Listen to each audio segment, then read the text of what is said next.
ഈ ചോദ്യം ഞാൻ വീണ്ടും വീണ്ടും വീണ്ടും ഊന്നി പറയുന്നു.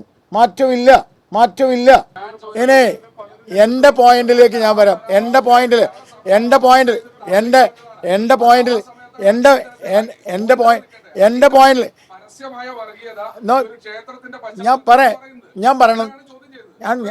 നിങ്ങൾ ചോദ്യം ചെയ്യാനുള്ള അവകാശം നിങ്ങൾക്ക്, ഉത്തരം പറയാനുള്ള അവകാശം എനിക്ക്. നിങ്ങൾ സമാധാനപ്പെട്ടിരിക്കുക. ഞാൻ അങ്ങോട്ട് പറയട്ടെ.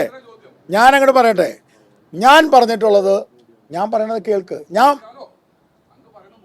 ഇനി നിങ്ങൾ സംസാരിച്ചാൽ ഞാൻ ഈ പരിപാടി നിർത്തും. ഞാൻ സംസാരിക്കുന്ന സമയത്ത് നിങ്ങൾ സംസാരിക്കാൻ സമയം എന്താ? ഇത് വാക്കുകൾക്കല്ലല്ലോ. നിങ്ങൾ ചോദ്യം ചോദിക്കല്ലേ. ചോദ്യം ചോദിച്ചാൽ പിന്നെ ഉണ്ടായിരിക്കും. സാമാന്യ മര്യാദ കാണിക്കുക. പത്രസമ്മേളനം കൊല്ലം കുറേ ഞാൻ നടത്താൻ തുടങ്ങിയിട്ട്. അപ്പോൾ ഈ സംവാദമൊന്നും വേണ്ട. അതൊക്കെ നിങ്ങൾ വേറെ ആൾക്കാരുടെ അടുത്ത് മതി, എൻ്റെ അടുത്ത് വേണ്ട.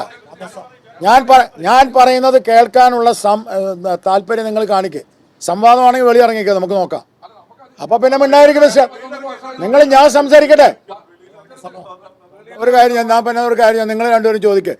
എനിക്ക് നിങ്ങൾ ഉത്തരം പറയാൻ സമയം തരുമ്പോൾ ഞാൻ പറയാം.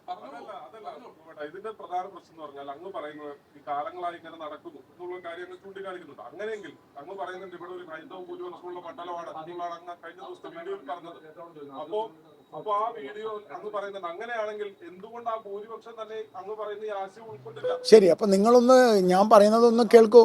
ആണല്ലോ, ഞാൻ സംസാരിച്ചിട്ടുള്ളത് ഈ നാട്ടിലെ ഓരോ വീടുകളിൽ കയറുമ്പോൾ ഈ നാട്ടിലെ ആളുകൾ എന്നോട് ചൂണ്ടിക്കാണിച്ച കാര്യം, എന്നോട് പറഞ്ഞ കാര്യം ഞാൻ പറയുന്നു. അത് വർഗീയമല്ല, അതൊരു മതത്തിനെതിരല്ല, അതൊരു മതപരമായിട്ടുള്ള ഏതെങ്കിലും കാര്യങ്ങൾ ഉന്നയിച്ചിട്ടല്ല.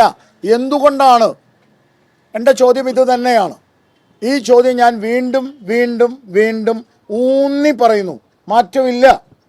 നിങ്ങൾക്ക് വേണമെങ്കിൽ നിങ്ങൾക്ക് പരാതി കൊടുക്കുകയോ എനിക്കെതിരായിട്ട് നിങ്ങൾ വാർത്ത കൊടുക്കുകയോ ഞാൻ വർഗീയത പറഞ്ഞു എന്നോ നിങ്ങൾക്ക് പറയുകയോ എന്ത് വേണം ചെയ്യാം. പക്ഷെ